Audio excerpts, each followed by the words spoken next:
Hi bestie, welcome back to my YouTube channel. And if you are new here, I am Zami and I talk about my life as an au pair here in Europe. So for me, it was my dream talaga to live here in Europe. And let's be honest bestie, it's very expensive here, right? And at the same time, as a Filipino, mahirap talagang makahanap ng trabaho dito sa Europe na makakapagbigay ng working visa. That's why when I discovered the au pair program, hindi na ako nagdalawang isip na sumali. So, au pair program, it is a cultural exchange program. Basically, as an au pair, you will live in a host family, you will help with children and light household chores.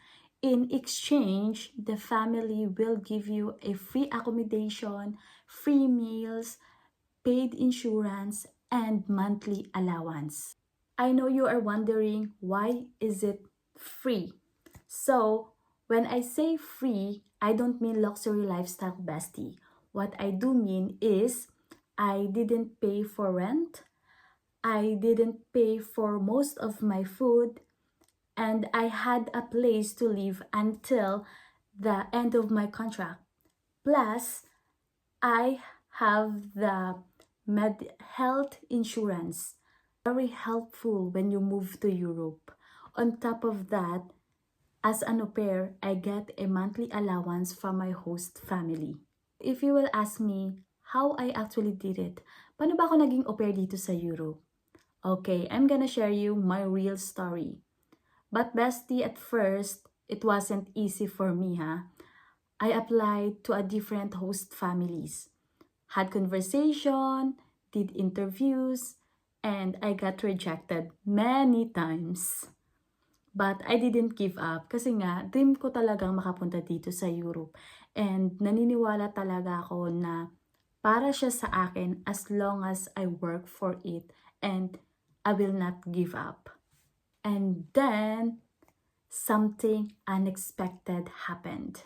As in, very unexpected, bestie. Hanggang ngayon, hindi ko nakakalimutan yung moment na yon. When I woke up, I received a message from my friend. She was an au pair in Norway. And she told me that her host family is looking for her replacement kasi matatapos na yung kontrata niya. At yung host niya is gusto niyang kumuha ng au pair from the Philippines.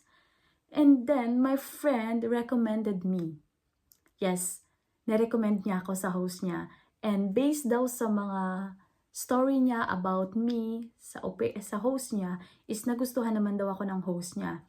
That's when I received a message sa messenger. Na-receive ko yung message ng host ma'am, which is nagtanong siya if free ba daw ako for interview. So, 3 days after niya nag-chat sa akin, we had an interview. And it's very positive lahat, bestie. It's very smooth interview. And then, tinanong nila ako if gusto ko ba maging au pair sa Norway, if ano ba yung hobbies ko. And then, at the end of the interview, tinanong nila ako if ready ba daw akong mag-process anytime. So doon nagulat na talaga ako. Like, I'm shocked. I was shocked. At the same time, I was very happy kasi it means positive na ako na yung kukunin nila. So, sabi ko, yes naman. Ready ako mag-process anytime since I have my passport naman and then I have my diploma. Tapos tinanong ko sila about the expenses, kung sino ba yung magko-cover kasi knowing Europe, ang mahal kaya ng visa sa Europe tsaka yung plane ticket. But luckily, they said na walang magiging problema kasi sila yung mag-shoulder lahat ng gastos. All I need to prepare is yung visa appearance ko and then at the same time pocket money, which is very, very, very grateful talaga ako kasi ang swerte-swerte ko na wala akong gagastusin. Bestie, everything felt easier, faster, and honestly, I felt really lucky. So, bestie, if you are getting rejected right now, please don't lose hope. Sometimes the right opportunity comes when you least expect it.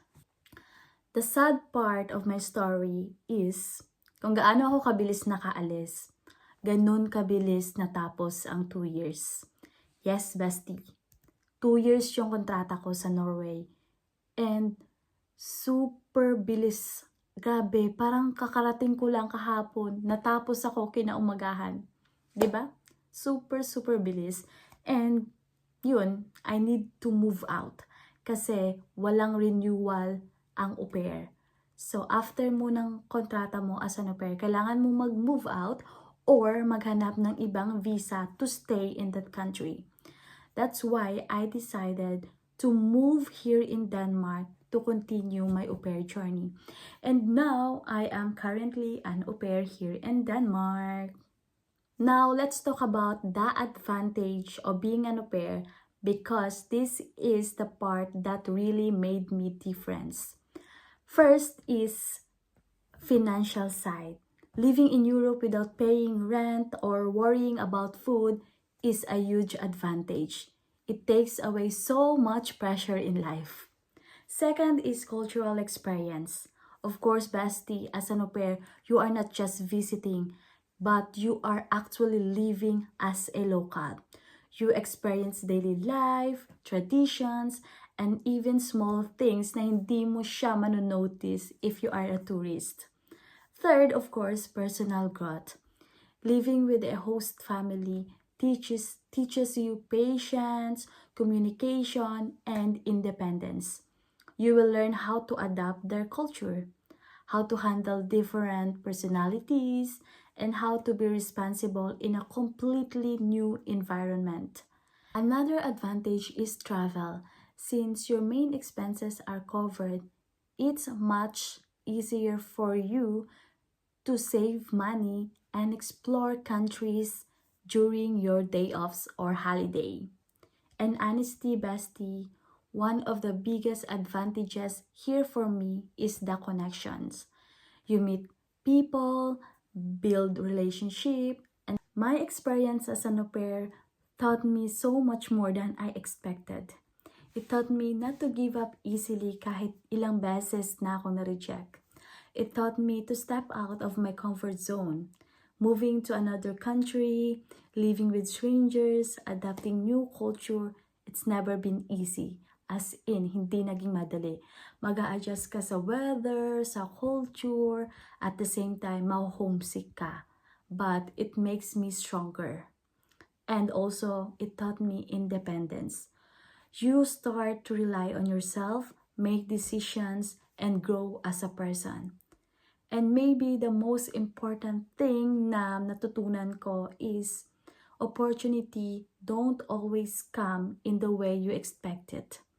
Because sometimes things don't work out at first, but something better is awaiting for you.